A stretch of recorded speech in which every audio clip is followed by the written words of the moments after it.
Welcome to Aware. We are dedicated to communicating information that inspires your positive growth and change. Are you interested in a peaceful planet? Are you interested in optimal health? Are you living with purpose? Are you enjoying your life? We realize each person can make a difference, and our mission is to empower your awareness. The choices that you make in every moment shape your life, and we encourage you to realize that you have your own answers and to always listen to your own truth. We invite you to stay aware. Hello and welcome to The Aware Show. I am Lisa Garr, and it's a joy to be with you today to talk about information that inspires your positive growth and change. That's what we always talk about here on The Aware Show. And if you ever want to listen to the show on demand, you can always listen to our podcast, which is wherever you find podcasts. You could just look up The Aware Show. And if you find something interesting, share it with a friend, because that's some of the best uses of a podcast, to say, hey, I heard this really cool thing. Share it with a friend.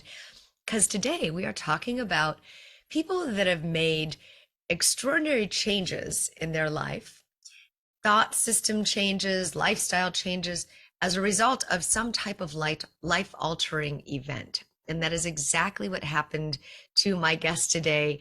I love the story of when you are on one track, and Mona Sobhani, who wrote a wonderful book called Proof of Spiritual Phenomena, was a hardcore scientist. She went through from the world of neuroscience, which is very calculated, into something completely different that changed her life, into looking at spiritual beliefs. And that is what she now is embodying, studying, speaking about, writing about. And a life-changing incident happened that obviously changed this entire trajectory of her life. Let's find out more. Welcome to the show, Mona. Thank you so much for joining me. Oh, thank you so much for having me. So tell us about your life through the neuroscientist track, and why you were so committed to the sciences. Sure. I've just always been really curious about human behavior. I just think humans are really interesting and very odd, and like Yes. the reasons why we do things. So I really gravitated toward neuroscience because of that. And so I did study that in undergrad, and then I went on to graduate school to continue looking at that. And in graduate school, I was specifically interested in psychopathic traits. So people who are exceptionally cruel or not compassionate, not empathetic, or manipulative.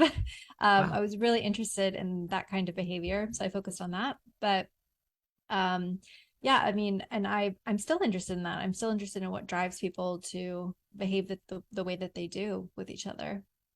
And what type of event happened in your life that changed all of this? It was a few events. I think it's so weird. It's hard to like pinpoint.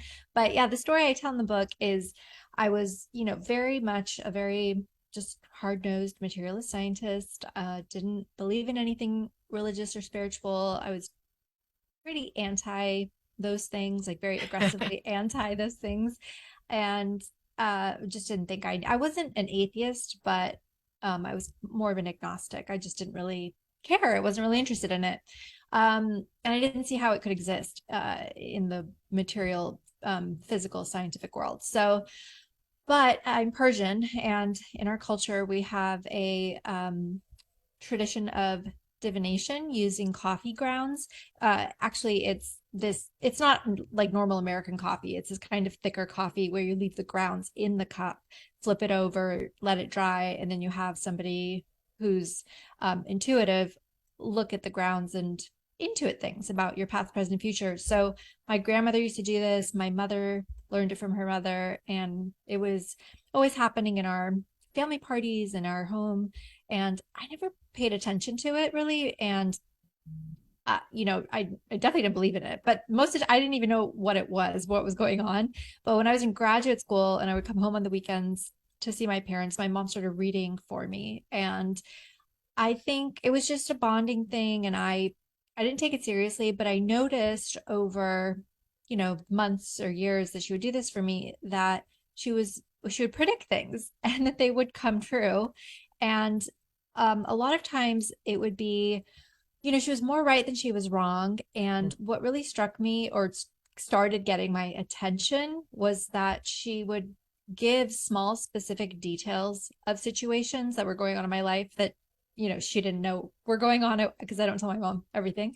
Yeah. Um, but she would just know these like details of a situation, like the relationship between two people she doesn't know, or the dynamic, or what someone looks like. And so that kind of really caught my attention because it was, and I was learning statistics at the time in graduate school, and I remember thinking this is just very weird because it's unlikely that she would be able to guess these things, also like at the right time, that it Right. was happening.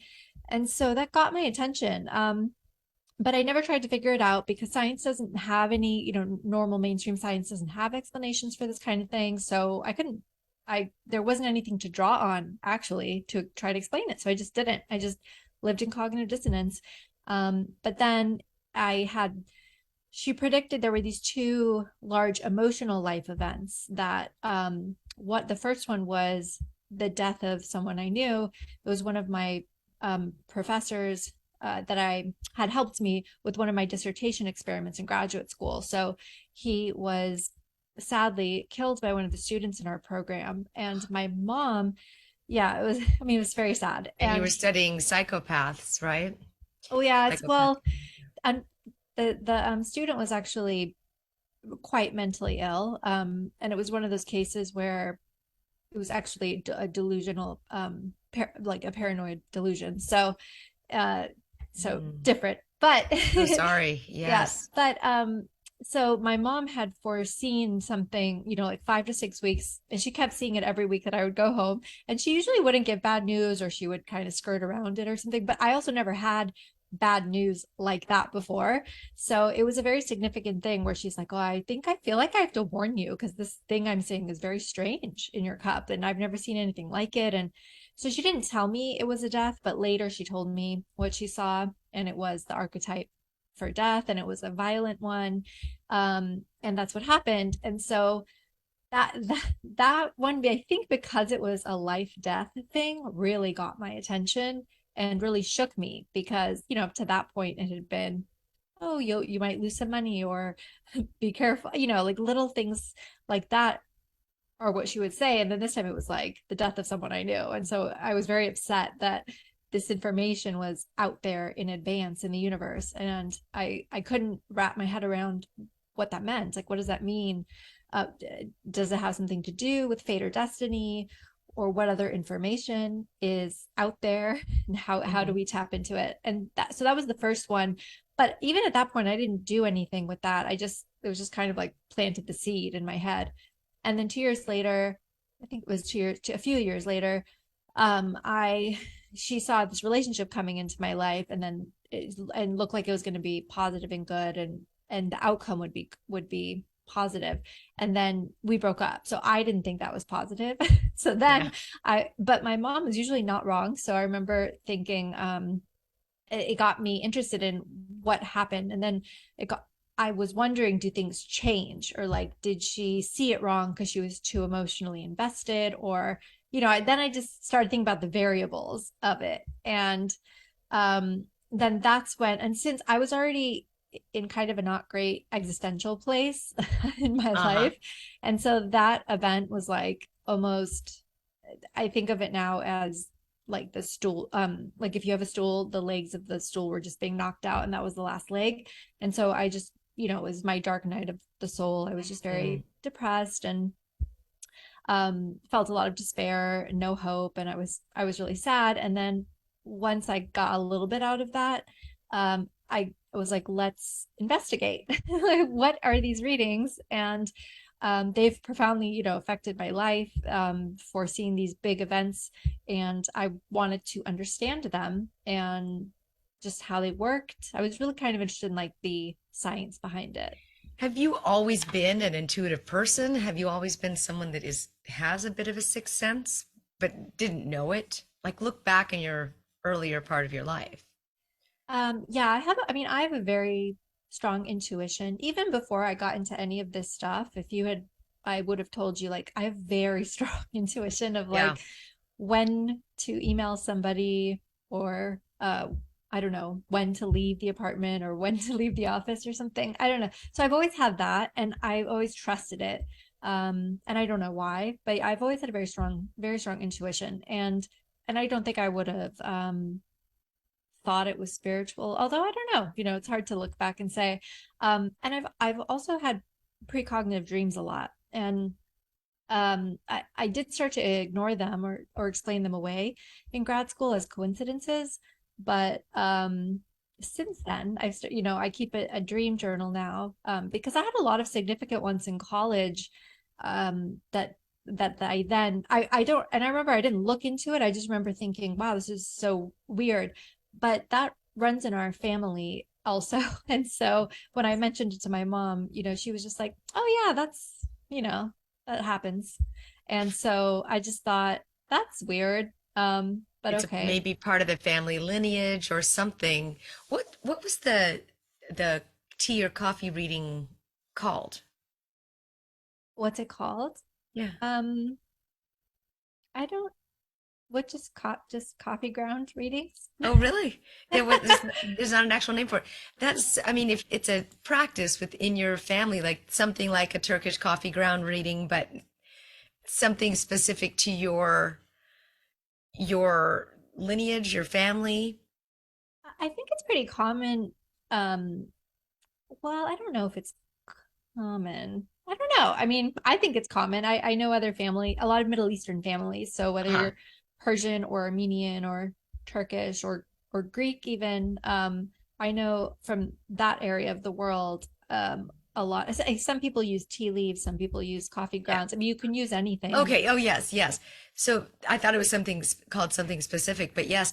But isn't that interesting that you come from a background and a lineage that has that esoteric faith, that has that belief in reading coffee grounds, and the experience you had was something you probably could have quantified if you took it to a lab or if you did a research report on it.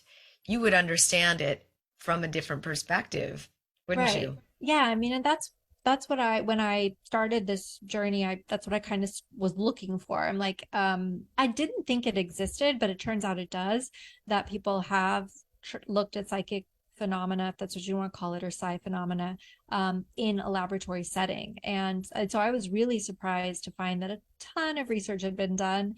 There had been like hundreds or thousands of experiments in hundreds of different labs for, decades. And so there was so much research, and that, like, the experiments had been improved upon and improved upon, so that they were pretty high quality. And by the time me in 2020 went to look up these papers, there was so much evidence that there were reviews and meta-analyses, which in science is what we like pull all the evidence together and look at it all together cumulatively, and then we publish these reviews or meta-analyses to say this is the state of evidence for this phenomena. So there was so much that there had been multiple reviews and meta-analyses, and so I was really excited as a scientist, and then but surprised to find all of that, because there had just been a lot of research into it, a lot of really well thought out scientific research. So that was kind of cool. Yes. And it's not, obviously it's not looking at like coffee ground readings. It's more computerized, more something more. Randomized, double Yeah, blind. Yes. exactly. And I mean, the Monroe Institute has dedicated its entire institute to this, and ions, Mhm. Institute of Noetic Yes. Science. And it's something that I am curious from your perspective on the neuroscience, traditional science pathways and the science pathways. Why do you think the two don't intersect? Um, well, because these are not phenomena that are accepted by mainstream science. Um, Why? uh, I I think that there's a lot of reasons for that. I think that Okay. there's this belief, and I mean, I really, tried to examine this in my book, because I was trying to understand why even I discounted them, even though I have experience with them myself. But I think that that's why I went to look into the history of science a little bit, and saw that after the scientific revolution and the Enlightenment, there was this division between science and religion. And there was all this emphasis placed on reason, rationality, logic, which are obviously good things, but there was a move away from subjective personal experience, which none of us can measure anybody else's or even our own subjective personal experience. This is like one of the biggest problems of neuroscience is your personal experience, your personal consciousness. There's no way for someone else to measure it. So science focuses on external objective measures, and kind of discounts personal perceptions or personal experiences because we can't measure them. So I think in some labs, not so much anymore, but with some of the people I've been speaking with, psychologists, they told me when they were in grad school, their mentors would actually say to them, if you can't measure it, it's not important. Okay, so obviously that's not true, but that is kind of the philosophy, or has been the philosophy behind some of the research labs and some of mainstream science. And when it comes to this kind of phenomena, it's elusive. It's not strong. As I show in the book from the studies, it has a low effect size, which means it's not a strong effect, right? And there's certain people, the more you practice it, the better it gets, the more reliable. But there's so many variables and so many factors that influence it that and also like to highlight, this is true for any other phenomena in science. So that's why we see competing studies of coffee is good for you, coffee is bad for you, wine is good for you, wine is bad for you. There's always, because depending on the sample, because biology is variable, there's always a mix of evidence, and the same is true for psi phenomena. And then because we don't have an explanation of the mechanism that fits within physics, or Newtonian physics, I should say, as we know it, then scientists say it can't be possible, it can't be true, which makes no sense because there's a lot of things that we don't have mechanisms or explanations for in science, but we accept them as true, like the placebo effect, and we work around them. So it's kind of just this, I don't know, cultural bias. I think the Western worldview is biased against these kinds of internal intuitive phenomena. Well, there's also the opposite, where the internal phenomena, and as you say, the spiritual world looks at the scientific world that same exact way, which is so interesting. I have a client who's a OB-GYN. She's a traveling delivery nurse, doctor, sorry, traveling delivery doctor. And she had a certain amount of events that happened in her life that several people died at the same time. And she was forced to ask why, why does this happen? And she really had this deep dive. And she started to experience the feelings of the babies that she was delivering. And she had a very strong sense of intuition. So she's in the scientific world, very regimented, has to have a ton of credentials as a traveling OB. And she has developed a program for meditation for pregnant moms to be able to connect with the spirit of their baby.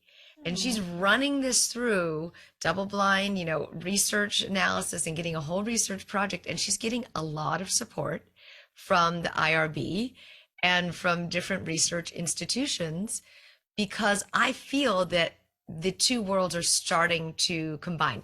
My father, traditional orthopedic surgeon, 40 years, scientist, right?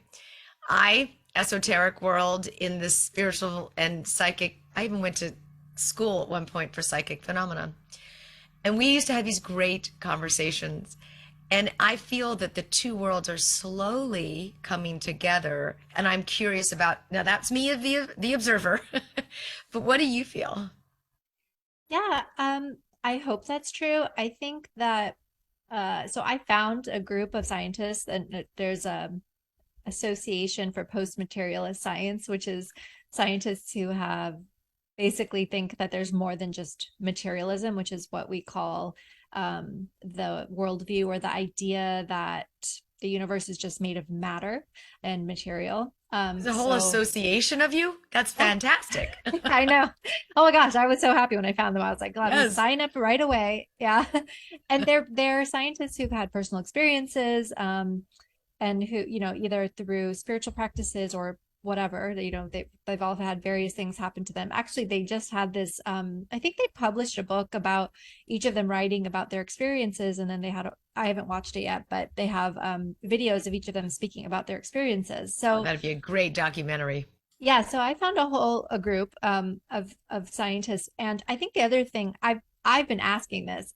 I started asking this when I started this project of scientists in this field, and who've been in it a long time, and they said that they feel like it's changing, and part of it has to do with psychedelics actually, because as psychedelics, it's kind of having a renaissance. There's been a lot of money poured into research, and there's a lot of research centers being opened up, like UC San Francisco, Johns Hopkins, and other universities are starting them. And you'll notice a lot of the titles will be like Center for Psychedelics and Consciousness, or usually just Center for Consciousness. And it's because psychedelics alter consciousness, and because of the psychedelics and other altered states, I think of them now as like these centers of where the spiritual, the paranormal, and personal healing all occur in these states. And so when you have psychedelics, and we're looking at it in a medical therapeutic context in a lot of these research universities, you can't ignore the other things that are going on. People will come out and say, I had a vision of my uncle. He said he died. He told me where to find the book. But they didn't know their uncle had died, and they find out later he died like at the same moment he was having the trip, and they tell the aunt, they find the book, whatever. So you have all these like verifiable events and stories. And I think because of that, psychedelics are forcing us to look at the Like paradigm. ayahuasca and those types of psychedelics. Yes, ayahuasca, LSD, psilocybin mushrooms, DMT, things like that. Gotcha. Yeah, so I think because of that, I think it's a more public shift, because I found in my own journey that a lot of scientists are just personally interested in this kind of, paranormal phenomena or whatever. Like they have a sense that there's more. There's a lot of mysteries to the universe we can't explain with science. Like that's all there personally. It's just whether you're going to come out, professionally and focus on it or not. That's another question. And scientists focus where the money is, and there is no money in doing any kind of paranormal research. There's or survival research or whatever it is. There's just no funding for that. So, or little funding, I should say. And Right. so you can't blame them for not focusing on it. It's like multiple things working against them, their worldview, no funding. But I do think it's changing a little. Yeah, at least that's what the people I spoke with said, and partly in thanks to psychedelics. Something like the Monroe Institute probably has figured it out because they're self-funded through the classes that they teach, and that makes a lot of sense so that they can fund the research. And they've been doing that for a long time. But I am curious, do you feel that this type of spiritual phenomenon can be accessed without the psychedelics? Oh yeah, absolutely. I think I think some people, I think altered states help you access them, but I think some people access those states and like it's easier for them to do it in normal everyday consciousness. I think people have different levels. Why do the psychedelics help you access the altered states? What in the brain happens? We don't know. Oh, darn. I really wanted to know that answer. I mean, Yeah. it's the same thing as a near-death experience. I personally have had one, and I feel that I access different parts of my brain when I was knocked out cold that I couldn't access in my normal waking state. So I feel like, and there's no evidence of this, that my conscious mind was knocked offline so severely that I was able to access my pure unconscious. Yeah. So, I mean, from a strictly like mainstream neuroscience and psychology viewpoint, psychedelics do that. All they do is get your conscious brain out of the way and facilitate access to your subconscious mind, if you will. Great. So in the therapeutic context, that helps you access suppressed traumas or whatever, or suppressed emotions, and helps you release it, and that helps you heal.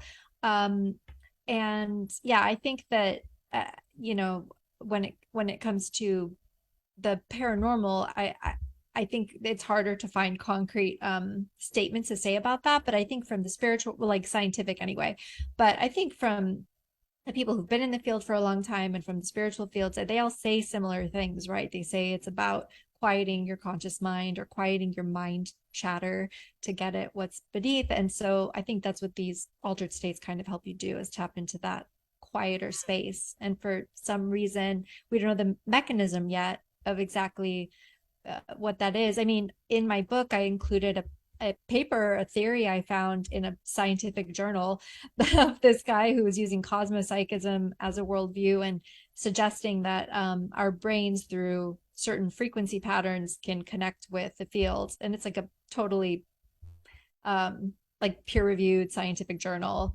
What So is we cosmopsychism? Yeah, it's the belief that, so I mentioned materialism before, which is a belief that the world is made of just matter. So cosmopsychism believes that there's two aspects to the universe, and one is material, made of matter, and the other is phenomenological, which is the experience of being you, which is consciousness, which is the thing that we can't measure or describe to others. It's like that experiential feeling. And so, and that there's, like a field, like that everything is consciousness, but it's both. It's like matter and phenomenological, and that we can access these different states through our brains, through different frequency. He has a whole theory. Sure. His last name is I mean, and Kepler. that's without the psychedelics, right? Yeah, and psychedelics would, in his theory, it's just that any state that you're in, whether it's sleeping, wakefulness, psychedelics, Prayer, meditating, whatever. Yeah. anything, laughing, having ice cream, I mean, it doesn't matter. Anything you're experiencing is a state that you're interacting with in the field. Yes. And I mean, I think that's fascinating. Do you agree with that? I have no idea. I'm trying to stay open now, because since I thought I knew what was right before and realized I didn't, I try to stay open now. But I think it's one possibility, and it's an interesting one. Um, and I think, yeah, I mean, I think we'll see. I think there's a lot of different theories, and I Yes. don't know. Did the materialistic point of view not work for you? Oh yeah, ultimately, definitely, yeah, it didn't really, and I was dedicated to it, even at the beginning of the journey, even with I kept trying, I mean, because the training runs very deep, so you're constantly debunking yourself, you're constantly questioning yourself or thinking you're stupid, you fall for it, you weren't trained well, you don't remember your science. I don't know, these kinds of thoughts come up when you're reading evidence or experiencing something that's not mainstream. Um, and I think that I had to, kind of battle with that. But ultimately, when I had personal experiences and also reading the science, but definitely the personal experiences, at some point it was just too much. It's like there was just too much evidence. It was like, at that point, it became unscientific to, like, I can't ignore all my personal experience and all of the science I read. Yeah, and at some point it was just like materialism just doesn't even make, it doesn't make sense. Like, for it to work, we have to ignore a huge chunk of evidence and a huge chunk of most of the world's experience, like people's experiences. And then when you're doing that, that's not a very good model of anything. That's just a model we've dedicated ourselves to that does not accurately explain the world or the human experience. I mean, I could agree with you, but it is the observer and you are going off of personal experiences and that's not measurable. But does it need to be? Does Well, it need to be? that's why I really think both are important, because I do think humans have, so personal subjective experience is important, but it is subjective. And people's brains are filters of reality. And our past experiences, our past traumas, our personalities, our environments affect how our brains filter reality. So I will always, I will never 100% personally rely on personal experience.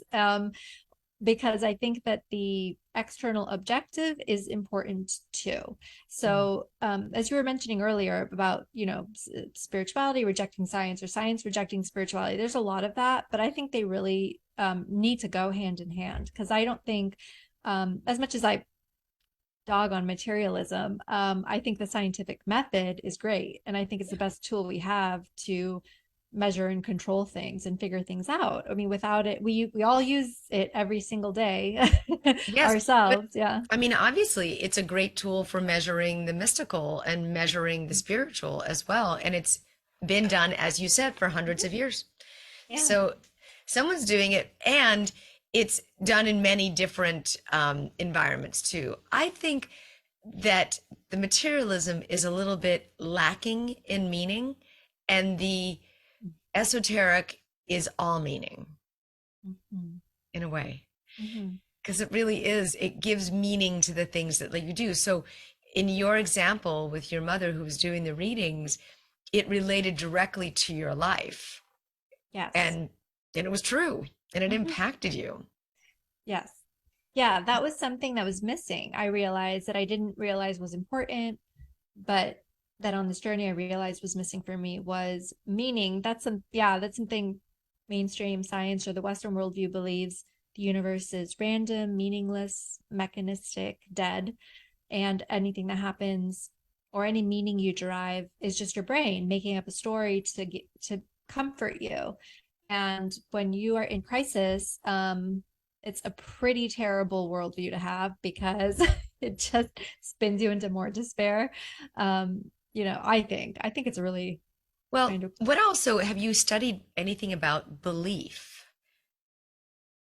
in what Huge. I mean, context? belief in what context? So belief is as a driver, as a motivator for meaning in life, Mm, because so much of life is built on our beliefs and our right. perspectives. Our whole world is shaped by what's going on in our heads. Yeah, yeah. Our beliefs drive us and really are the foundation almost of who we are, but they can be Agreed. changed as mine were. And that's why I try to stay open now too, because I think that I don't know, there's just a lot of different ways of looking at the world or a lot of different ways of being, a lot of different ways of living. And so I try to stay open to that. But beliefs definitely shape, I mean, your behavior, your filters, like what you notice and what you take in. Your beliefs are very powerful drivers of your perception and your behavior. So, but they're also Completely. very hard to flip. Yeah. Yeah, I mean, they are hard to flip, but they are our windows to the world, our perspectives and our beliefs. It's what we do everything from is those beliefs. And they can Yeah. be unconscious, fears, beliefs, all of it.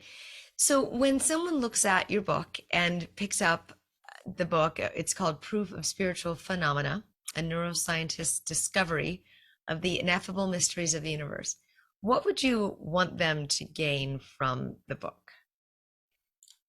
I think there's a few things. I mean, the first is just, I'm just sharing my story because it was so hard for me to flip a belief, a worldview, as we were just discussing, that I wish I had had a book like that when I was going through it to understand. Like instead, I had to reach out to people and just kind of ask them, but did you have a hard time with this? Because a lot of people had gone through their spiritual journey and they were all Zen, and I was like, okay, but how was it at the beginning? Because I'm at the beginning, and so I wanted to share that because it was really hard. It was really hard. It was really, really difficult to, like I said, I could read the scientific papers and be like, okay, there's evidence for psychic phenomena. But that ultimately wasn't enough to flip my worldview. Ultimately, I needed to also have personal experience. And again, for me, I couldn't just have personal experience. I also needed the scientific evidence. So, but it was difficult to do because then you have to change your identity. And if there's anything worse in the world than changing your identity, let me know. But that was difficult. And so I don't know. I guess I was just wanting to tell my story so people understand it's going to be hard, but it's okay. And also But to it's just stay and open it's minded. possible. Yeah, Yeah, and it's I no, I possible. appreciate that. I'm a huge fan of stories because that's, I think, how we teach is through our experiences and through our stories. And if you don't tell them, then they're just sitting there with you. Yeah. Now, do you tell me a little bit about your practices now? Do you do yoga? Do you do any type of psychic readings? Do you do psychedelic? I mean, what is Oh, your yeah. experience now? Um, yeah, I've been a long-term practitioner of yoga. I even before this spiritual transformation, I did yoga. I would meditate every morning. But since then, I've definitely become a lot more mindful just of my thoughts and find more space between the thoughts. I've done psychedelics and a lot of different altered states of consciousness, actually. I've done breath work and I don't know, various things just to kind of explore that space since I've learned how it's funny. Actually, it's interesting because before this, I was very much, uh, gotta be productive, a child of Western culture, or gotta be productive. I'll have my 15 minutes of meditation in the morning, but then I gotta get going and I don't have time for anything else. And now I have a much greater appreciation for just quiet Yeah. and altered states, however that is and however it comes. And I do get readings, kind of because I'm still trying to figure them out.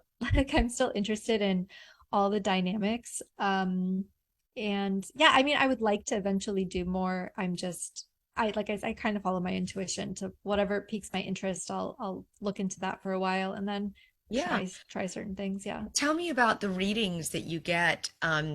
How do people, or how do you get the most out of your readings, especially having the analytical mind that you also have? Yeah, it's taken me, I mean, it's kind of a fun journey. I don't know, for me. I know some people really just don't like readings, but I think they're so great. I don't know. I think they're all different. They all give you different information. If you go to good readers, I usually walk away with some sort of insight, about me or my life, or a new perspective that I hadn't considered before. And I just find them to be very, very useful. I don't go into them thinking, this is the future and she's going to tell me and everything's going to be okay if I know the future, because I don't think that's true. I do think that things change. I think that what's more interesting is things they can tell you about just about yourself, like the way you are or why you are the way you are, or if there's something blocking you. I'm more interested in that kind of thing.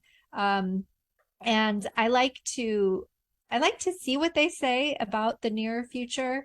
And this is going to be a lifelong thing, but I'm just kind of just seeing like what comes true and what doesn't. And it's just fascinating to me because a lot, they can see a lot of interesting things about your life. And Well, so do you it's think that you can do that too? I'm sure I could. I mean, in the book, I talk about how I tried, like allowing during my meditations to allow. So yeah, sometimes I have visions. I've done the HemiSync, the Monroe Institutes. Yeah, I have the whole series, but I haven't gone through the whole thing. But I've done a few of those, and I actually do get really great insights from those. Like I always come out with solutions. Yep. I've always So felt that everybody is psychic. You just have to develop it like a muscle, like anything yes, else. yeah, And the more you try it and do it, the more you get validated by things that you see and don't see. And you get the feelings associated with, like truth feels like falling, and then death feels like die. I mean, whatever. You'll right. find your own version of what the images are.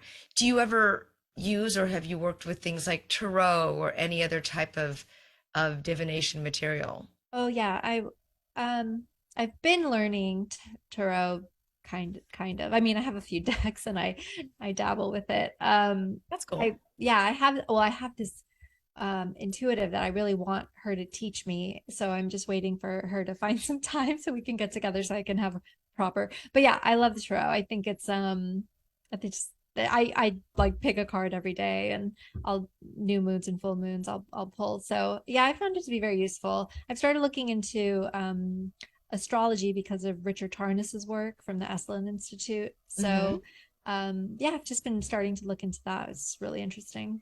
Do you use your intuition to find a good reader or somebody who you feel is effective at what they do? Yes. Yeah. I also ask for recommendations. I mean, now I kind of have, I don't know, I guess a series that I go to.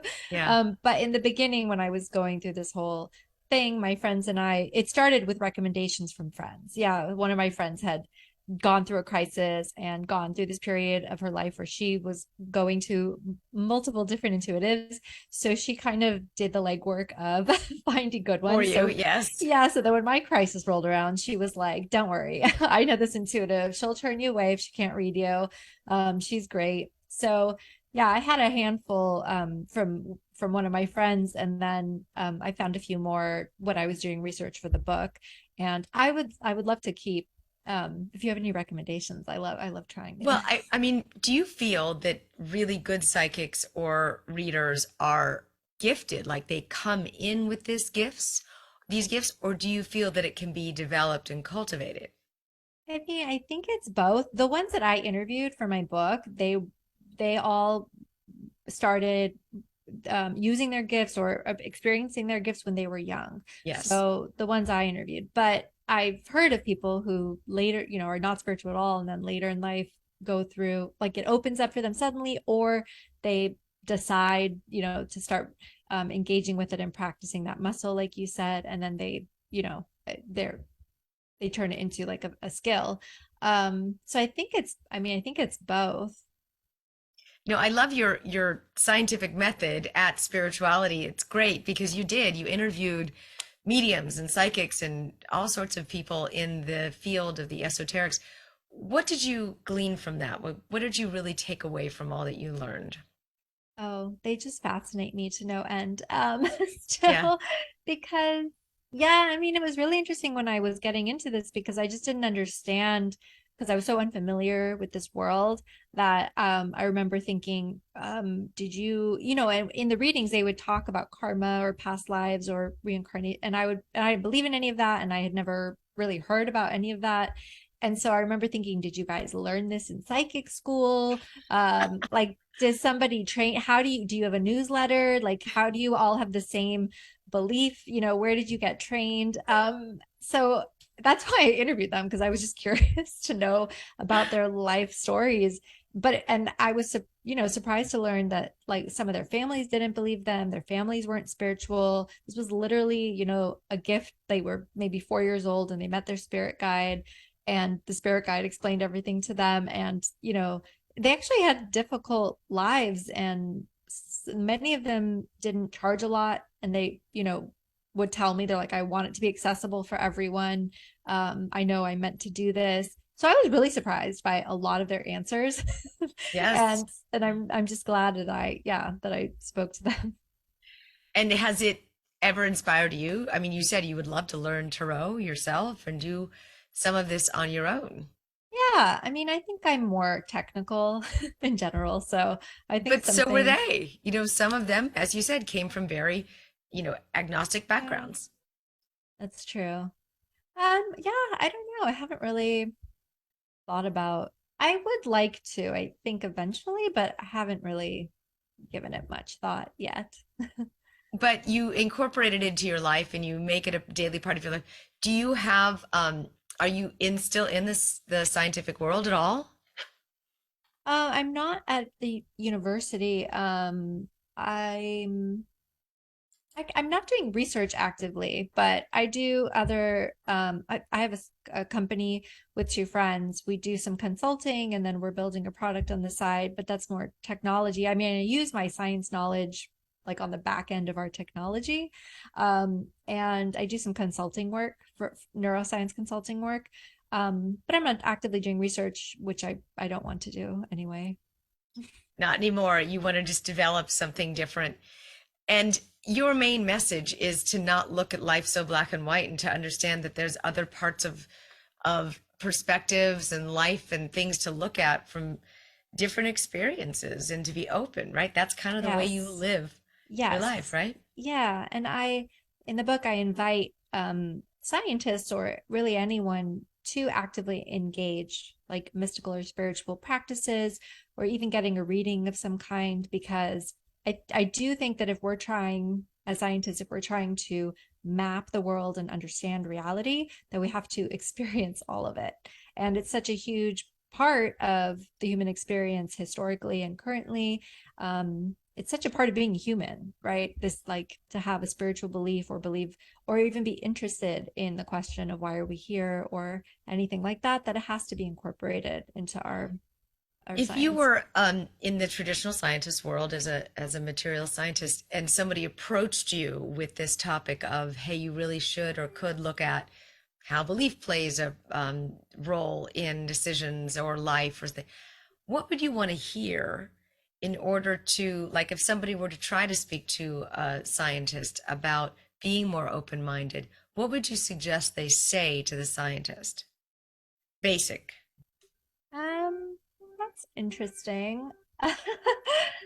It's just really hard because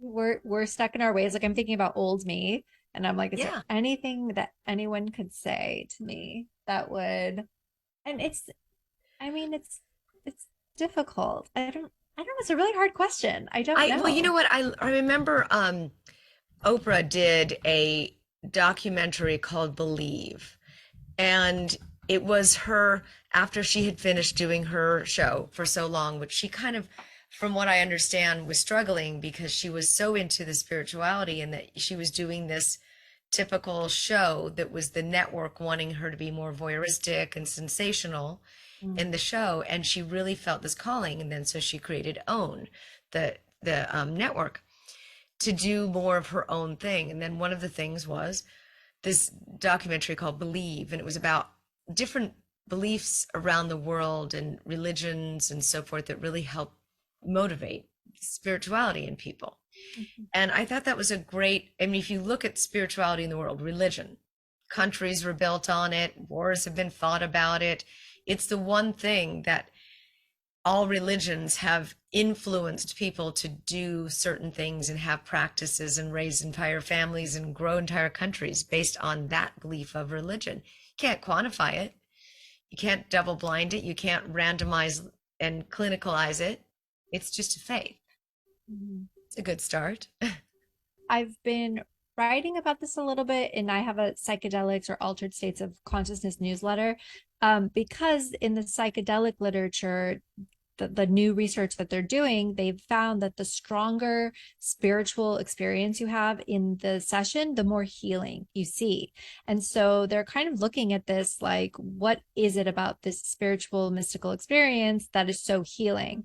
And that's part of what I tried to include in the book too, is like, it's why not only should we engage in these experiences to help us understand the world, but they're very healing. And I also think it's interesting, why are they healing? That goes to a much deeper existential question of like, or biologically existential, like, why would something spiritual be more healing? And the answer is because it's more meaningful to the person. It definitely, yeah. Why is meaning healing to people? I mean, that's a really interesting question we don't have an answer for. But that's Oh, one way that is one way I've been arguing for this in my newsletter, for scientists to lean in, because this is an interesting question. Why does meaning heal us? And if it does, then why is our society trying to kill it? Why is Western culture trying to kill it? yes. Meaning, tradition, yes. Yeah. That is very, very interesting. Yes. It's Western culture is very much trying to eliminate meaning. Yeah, it's Hmm. in the foundation of like our beliefs about the universe. There's no meaning. Like, it seems harmless until I started looking at this new research. I think it's actually very harmful to believe that, like, physically, for our well-being and health. Yep. I mean, it's interesting. I've been traveling a lot to the East Coast, and the East Coast has a lot of tradition still very much intact. And if you think about the early settlers, they came to really establish and colonize the eastern part of the United States. And as they moved west, it was more of the quest for the promised gold and the, progressive movements. And the further west you go, the less tradition there is, the less meaning there is. And actually, it's going the opposite direction, where the cancel culture is more pervasive and the liberals tend to live more. And you really look at the division of our United States, and you can see that very obviously in the entire US. You've got more, it's mixed. You've got a mixed, of course, it's not everybody. I'm not speaking about it in that way, but it really is dividing more and more. And I find that interesting. Yeah. I mean, and I do think that meaning though is different for different people, and some people don't find meaning in tradition. But I do think that just in general, a culture that encourages people finding meaning for themselves in whatever way that is one that would be more conducive to our overall well-being. Yes, and I find that meaningful. Yeah, and I only mean that because I'm like kind of anti-tradition. I'm a Are little bit like anti-tradition? kind of. I don't know. I've always kind of been like that of like, why do we do things this way? Why can't it be a new way? Like, I don't know. I've always been a little bit like that. I was in the past to create kind of new meaning around tradition that had become stale, that did lost its meaning maybe, and being in the East Coast and seeing that they're a much older, uh, historically it's a lot older. I think they do tend to hold on to traditions longer than the West Coast because it tends to be newer. But you have also meaning in both places. You're looking the more towards meaning in history or meaning in redefining history. Yeah. Both of them have that commonality, which is meaning. Mhm. And both of them are looking for the same thing, which is meaning. It's not the same meaning, but it's Yes. that quest for meaning, which is the bond between the two. Yes, exactly. Yeah, it'll be different for different people, but as long as there's something to strive for, right? Yeah. And I think, Oprah was right in doing the documentary. Everyone has a common bond. It's belief, Hmm. belief in something, but it's belief. And with belief comes meaning that Hmm. you give something. I've heard it said before, we are meaning making machines. Our brains are. Yeah. And I'm sure from a neuroscientist perspective, you can tell us what part of the brain, lights up when we find meaning. It's probably the whole thing. Yeah, yeah. Its whole job is to find meaning and create stories. And that's why it's important to, just be aware of our biases when they're around, but to strive to like listen. I don't know. And it's a fine line. It's hard to know. But yeah, just being aware that, and I have some of these experiments in the book of like things that have been done with the brain to show that despite knowing certain facts, it'll fill in the blanks in the wrong way, right? So our brains definitely create meaning and create stories that are not always true. But, I mean, How to in the undo case, those, though? How do you undo those stories where it comes to trauma?